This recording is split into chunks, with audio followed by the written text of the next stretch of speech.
So, Dr. Sequist, we know that there are significant disparities in the treatment and the outcomes of minority patients who have non-small cell lung cancer. How can patients avoid these discrepancies and the timeliness of their diagnosis, because that can be an important factor in their outcome? Yeah, I think, lung cancer has changed a lot, but in the last 10 years, and there's better treatments than there used to be, and there's a lot more treatments than there used to be. But not all doctors are aware of these new developments. And I think some doctors still have a kind of an old-fashioned nihilistic view about lung cancer, which can be very negative, which is that lung cancer can't be treated effectively and patients are just going to do very poorly.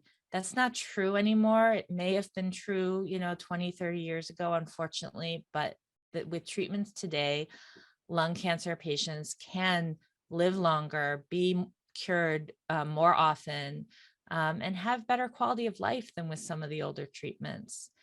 And I think in the ideal world, the responsibility really should be on the physicians to make sure that they're offering those treatments to patients. But in the real world, that doesn't always happen. And so I think something that patients can do to empower themselves is also to ask their physicians if there's anything else that can be done or if they should see a second opinion.